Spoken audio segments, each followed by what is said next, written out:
everyone! Hello, everyone. Hello. Hello. You know, Christina, we have this dinner that we're going to prepare. That's right. And I was taking a look at the recipes. And the recipes must be carefully read Yes, that's true.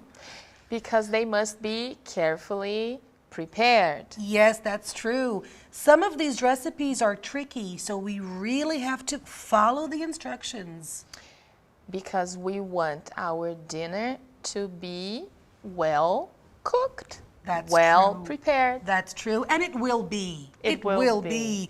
What else do we have prepared for our class today? Well, we will see more of passive voice as we have been doing lately, and we will see word parts of words, how words are formed in our understanding language. That sounds interesting. It is. All right, so let's rock.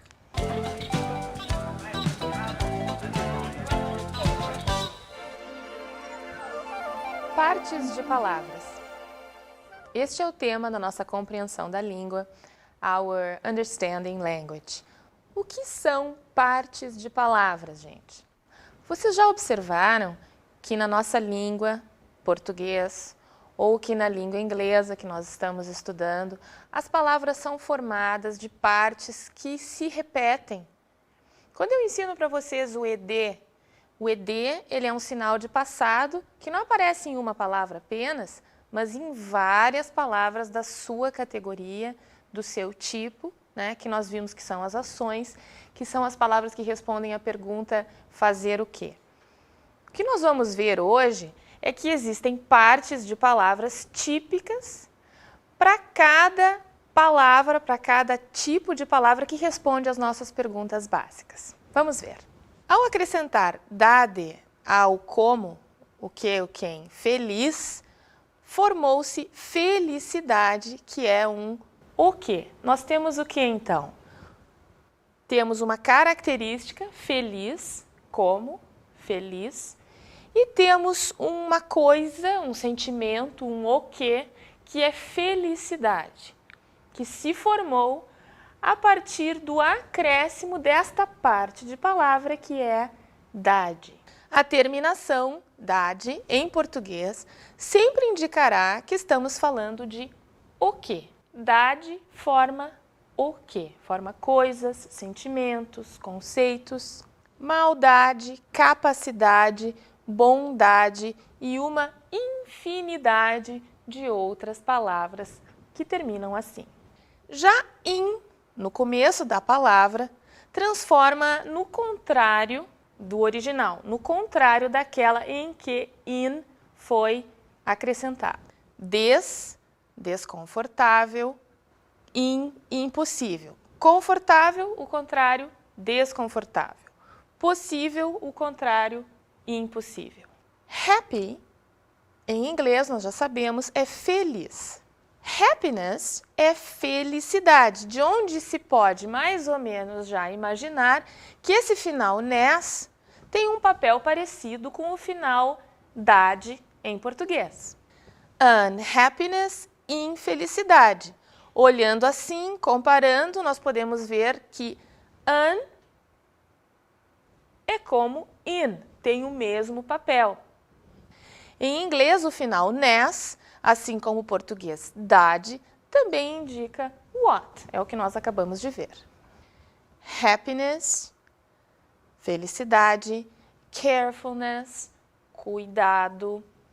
O início un, assim como dis, em dishonest, desonesto, in, em insecure, inseguro, e im, em impossible, impossível, também resulta em oposto.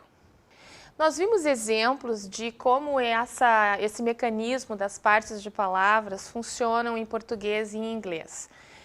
Nós fomos muito felizes no nosso exemplo porque nós conseguimos pegar um caso em que é muito parecida a formação da palavra em uma língua e em outra. Nós conseguimos mostrar para vocês uma equivalência, né?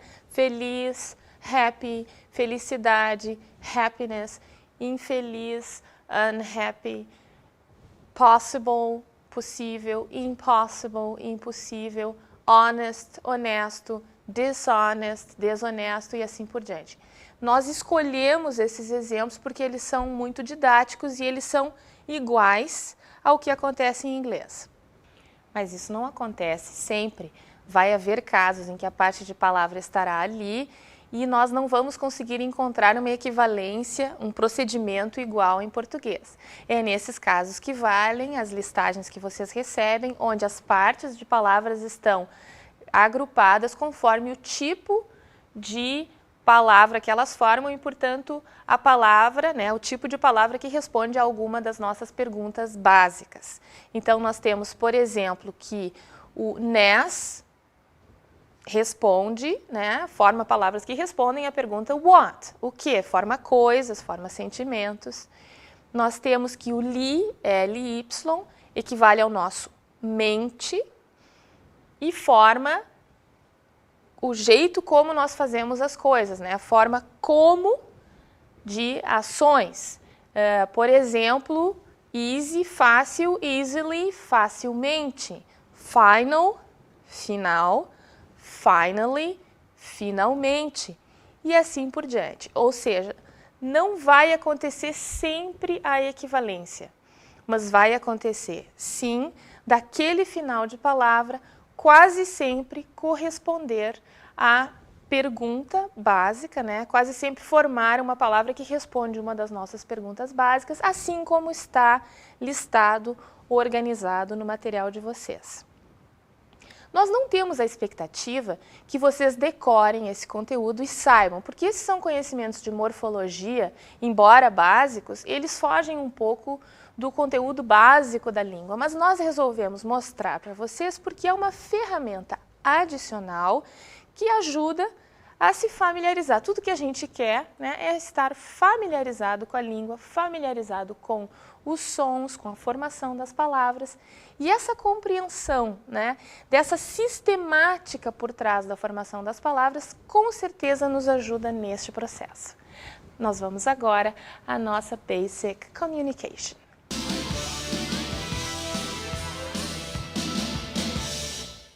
Let's move on to our basic communication.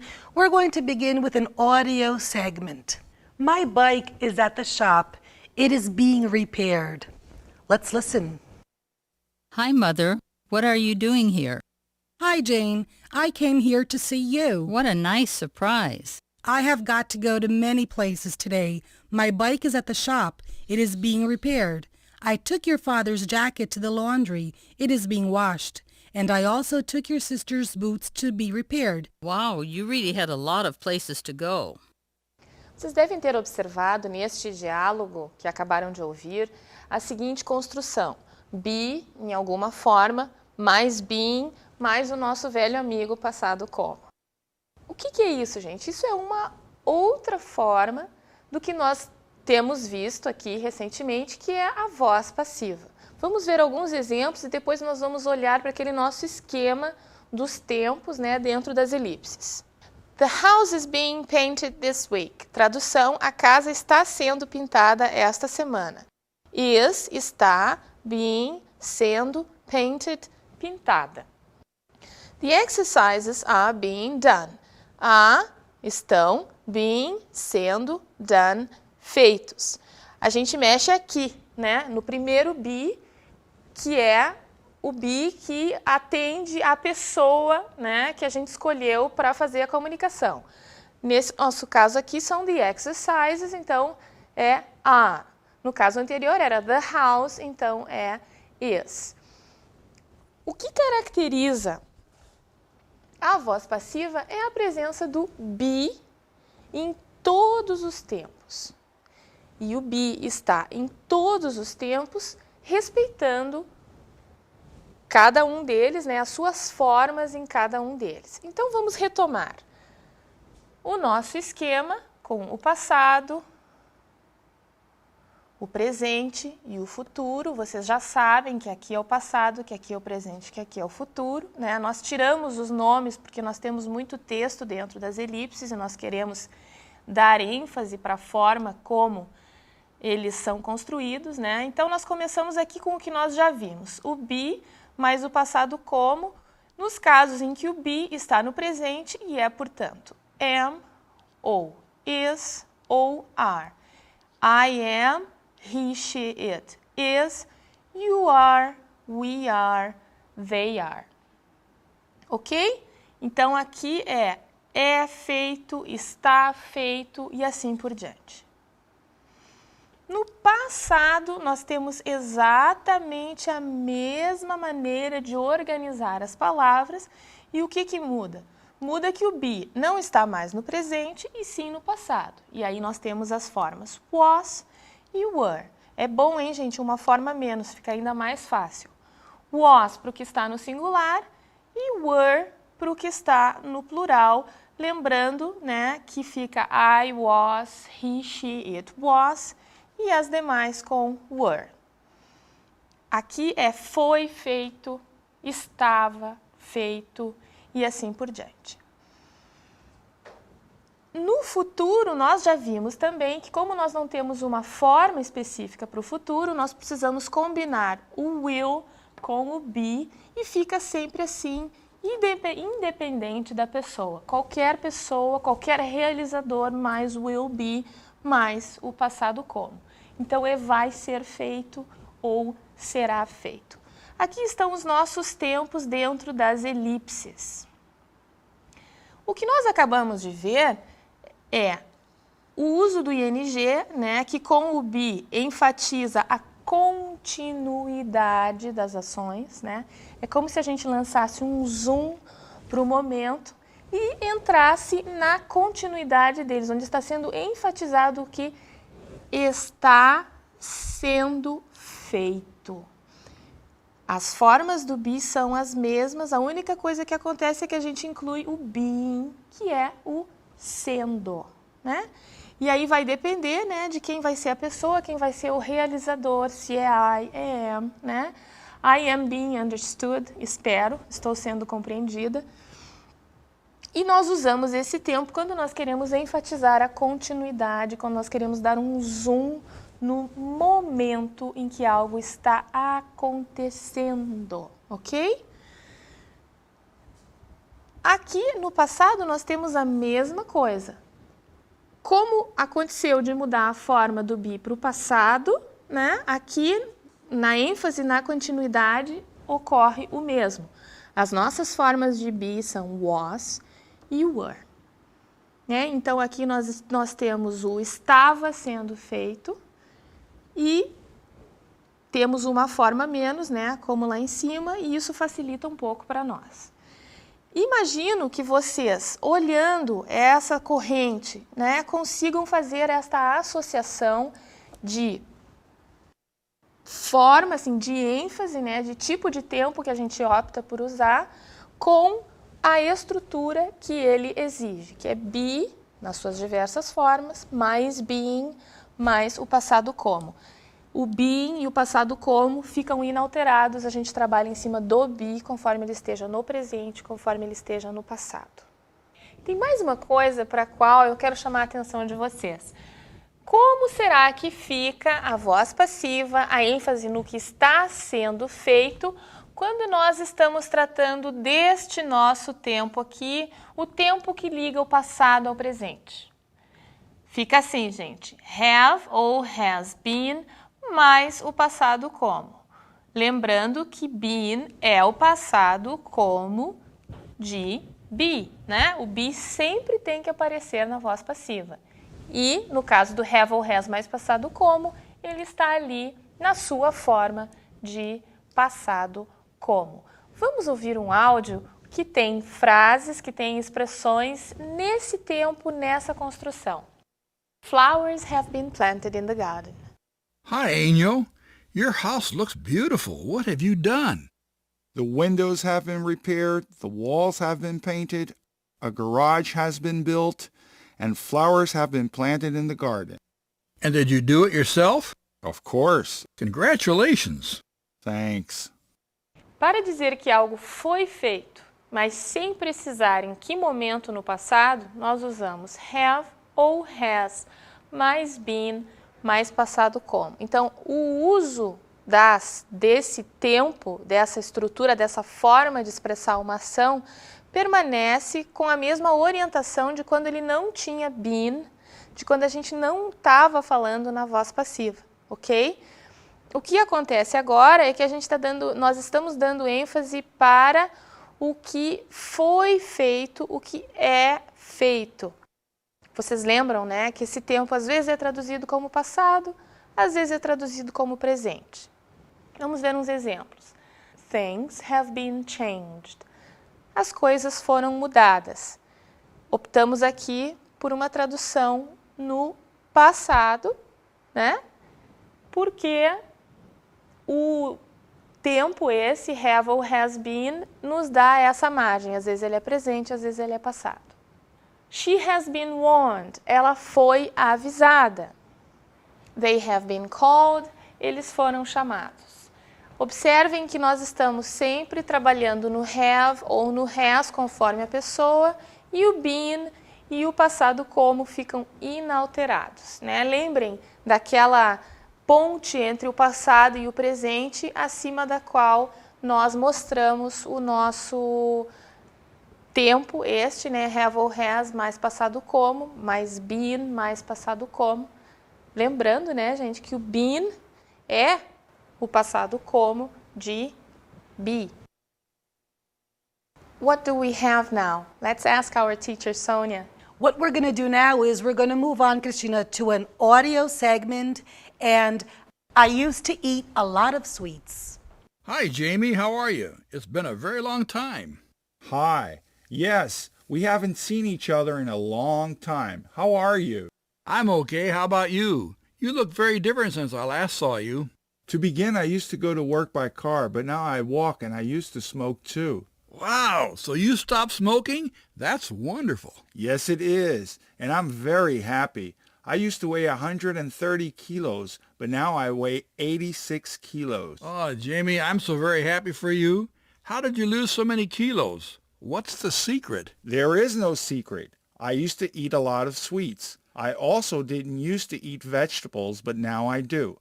I didn't used to do exercises. Now I walk and I swim. Did you used to eat a lot of pasta? Yes, I did. And I also used to eat a lot of bread. Congratulations, my friend. I'm very proud of you. You look great. Thank you very much. I'm very happy with all these changes. Nós vamos agora olhar mais detalhadamente para o que nós acabamos de ouvir, né? Que são frases que contêm a expressão used to. Used to tem uma tradução, uma equivalência bem clara em português, que nós vamos ver em seguida, e serve para descrever um hábito no passado. Vamos ver alguns exemplos. I used to smoke. Eu fumava, eu costumava fumar. I used to drink. Eu bebia, eu costumava beber. I used to play soccer. Eu jogava futebol, eu costumava jogar futebol.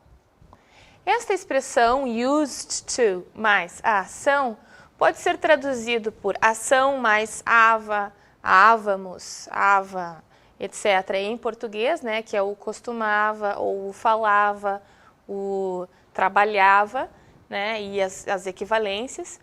Ou pode ser simplesmente um passado. Como é que se comporta o used to?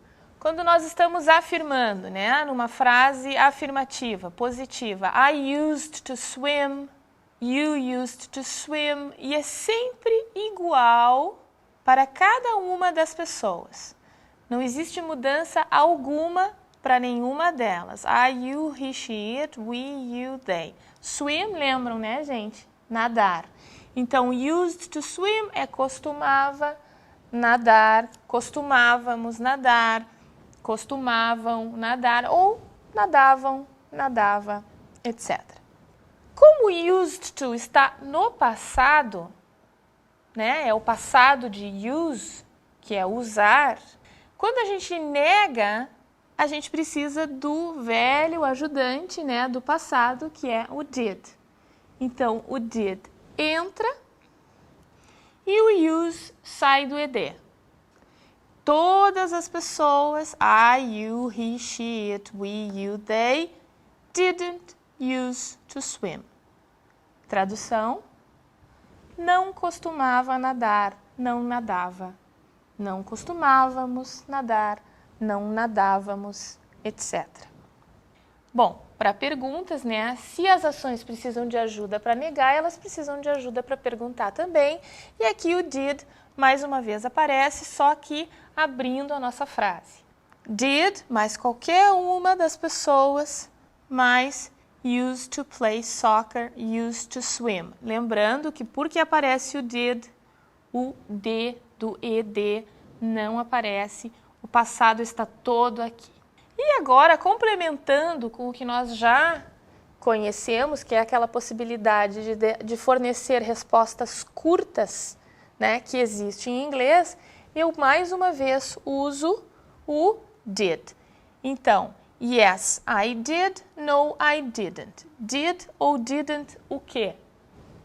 A ação que acabou de ser mencionada. Então, se a pergunta é, did you used to play soccer? Yes, I did, né? Se a pergunta é, você costumava jogar futebol? Yes, I did, sim, costumava. Did está aqui substituindo used to play soccer. E quando for no, bem, aí colocamos o not ao lado de did. Ou, na sua forma contraída, didn't. Used to expressa um hábito no passado. Movie segment. One thing that teacher Cristina and I have in common is that we both used to smoke. If you smoke, I hope sincerely that one day you can say, I used to smoke. Let's move on to our video segment. We're going to watch a short segment of a film. There's a group of people talking, and one man says, he used to be an agent. Let's watch it. Good news, Mr. Moncrief. What's that? Our client has found your offer quite interesting. We're all just a little concerned about the fact that you used to be an agent for the DEA. Used to be. Used to be is why I was something to Right. Well, your past leaves a bad taste in our client's mouth. Good news, Mr. Moncrief. What's that? Our client has found your offer quite interesting. We're all just a little concerned about the fact that you used to be an agent for the DEA. Used to be. Used to be is why I was something to Right. Well, your past leaves a bad taste in our client's mouth. One more video segment. Two men arriving at a bar, and one of them says, Billy used to work at this club. Let's watch.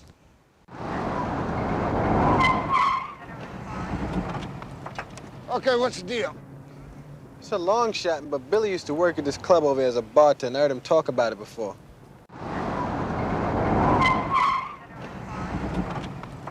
Okay, what's the deal?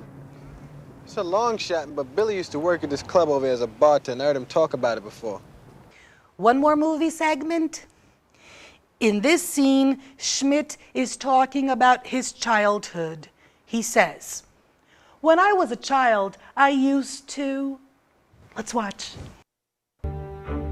When I was a kid, I used to think that maybe I was special, that somehow destiny had tapped me to be a great man. Not like Henry Ford or Walt Disney or somebody like that, but somebody, semi-important. When I was a kid, I used to think that maybe I was special, that somehow destiny had tapped me to be a great man. Not like Henry Ford or Walt Disney or somebody like that, but somebody, semi-important.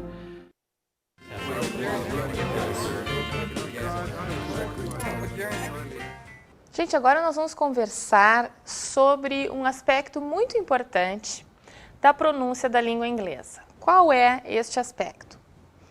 Nós vamos conversar sobre os encontros de consoantes. Por que eles são tão importantes? Para nós, falantes de português brasileiro, é difícil emendar consoantes uma na outra. Nós gostamos de colocar sons de vogal no meio delas. Então, nós pensamos vários encontros de consoantes em inglês para os quais nós queremos chamar a atenção de vocês. Eu peço que vocês ouçam e acompanhem no material, porque em alguns casos, algumas consoantes não são pronunciadas. É o caso do listen, por exemplo, onde a gente não diz o T. Eles estão agrupados, né, os encontros de consoantes que nós selecionamos, e eles têm alguns exemplos, cada um. Eu peço que vocês ouçam várias vezes cada um deles para se acostumarem a essas nuances, né? Porque isso já é um nível bem avançado das nossas dicas de pronúncia, né? Nós já estamos pedindo que vocês leiam os sons, leiam as letras e consigam identificar quais delas não são pronunciadas a partir do que vocês escutam. Let's practice.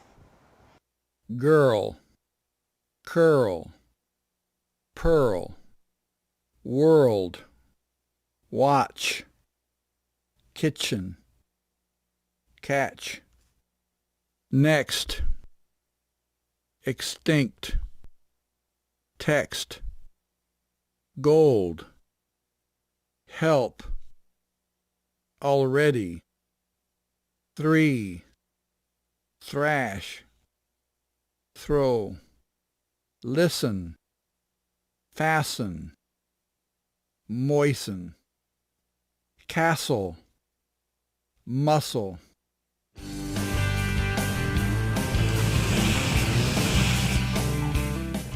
Este nosso idiom, essa nossa idiomatic expression de hoje, ela tem até um valor um pouco filosófico, né? Qual é ela? No free lunch. Literalmente, no free lunch significa sem almoço de graça, não há almoço de graça. O que será que isso quer dizer quando não é interpretado palavra por palavra?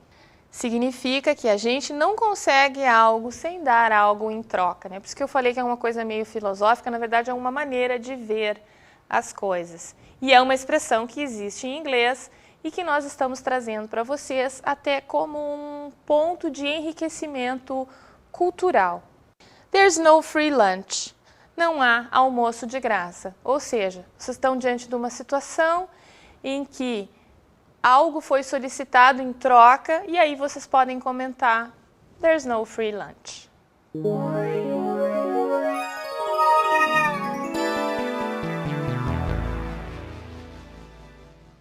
Our study tip is about pronunciation. Quero chamar a atenção de vocês para o seguinte. Hoje vocês viram os encontros de consoantes, também chamados de encontros consonantais.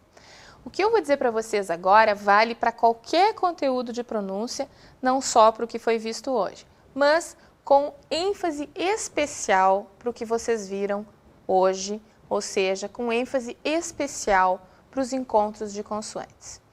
Como é que vocês vão saber se vocês estão pronunciando corretamente? A gente fala e quando fala está preocupado em falar e não em ouvir. Então eu peço que vocês façam o seguinte, peço que vocês se gravem. Isso já foi comentado, já foi solicitado, mas nós estamos reforçando porque é a única maneira de vocês conseguirem avaliar a pronúncia de vocês. Então façam da seguinte forma, posicionem o CD no som que vocês estão treinando, praticando e gravem a voz de vocês dizendo o mesmo som, a mesma palavra que está no CD. Isso pode ser feito para as frases dos diálogos, né? Desnecessário dizer que os diálogos estão gravados para que vocês possam repeti-los uma série de vezes e não só ouvir como foi colocado na aula, né? Vocês têm o CD na mão justamente para isso, para repetir os áudios. Então vocês gravam, aliás, vocês ouvem, gravam e aí vocês se escutam. Façam isso várias vezes ao longo de um tempo X. Eu tenho certeza que quando vocês compararem a primeira gravação com uma das gravações posteriores, depois de vocês terem podido avaliar como está evoluindo a pronúncia de vocês, vocês vão notar uma diferença e vai ser muito gratificante.